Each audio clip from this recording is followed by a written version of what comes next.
Hello again, still in Los Angeles, and we're going to stick with the West Coast here, much closer to home with the trip I took a week ago to visit these wineries. So this is a wine from Shokrian, my new buddy Babak Shokrian that we discussed in our tour video. It's hard to see, it's a black rooster with the red head you see on this. So the wine is a Syrah. It's called Black Cock, the French word, for rooster. It is a whole cluster. It's natural. It's food treaded, no sulfur.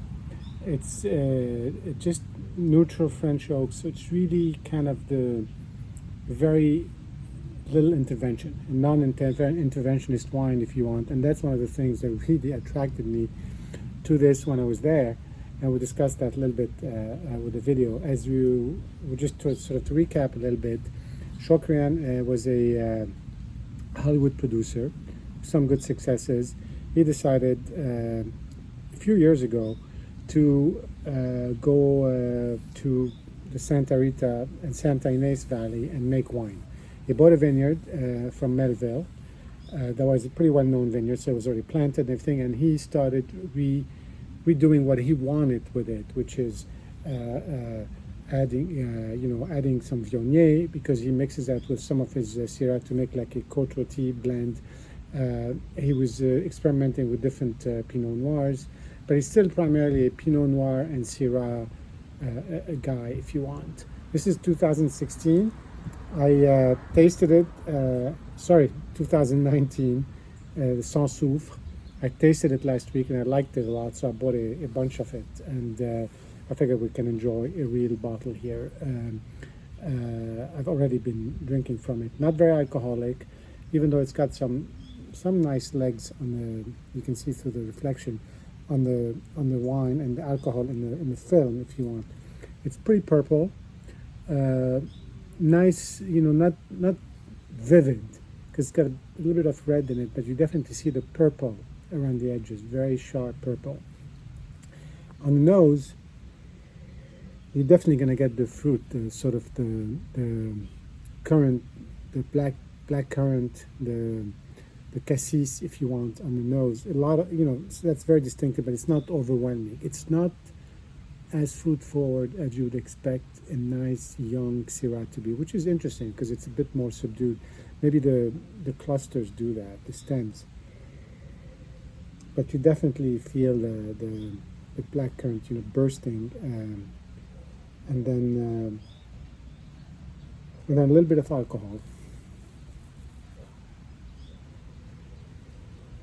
I said before this wine was creamy, and I get that. Now I know it's hard to say that on the nose, but you can sort of detect it a little bit. But it's really primarily black currant and some sort of cream, some sort of creamy black currant.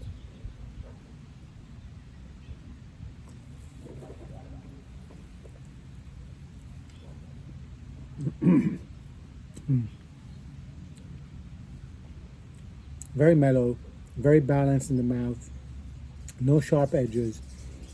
The attack is very soft, the mouth is really nice, and the progression into the finish is just very, very pleasant. It is really that velvety, creamy finish that really wants you want to have more. It's just really an incredibly easy to drink and pleasant to drink wine at a very early age. It'll be interesting to see how it's going to evolve, because 2019 was a great year, and it had all the perfect attributes on the weather and the timing point of view. But it's just really, really good right now.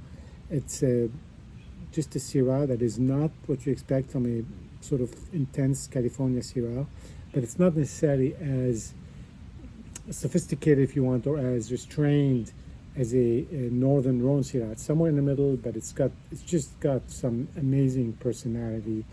And once you open the bottle, I think it'd be very hard to hold back. Let's try one more sip.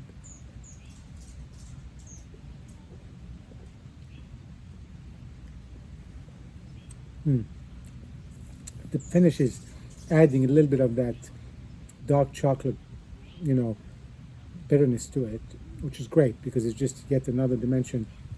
This thing needs a little bit of air, as we always say, but I bet if I had a glass and I was enjoying it throughout the evening, it would just get better and better and better. Anyway, a nice new discovery, and see you soon.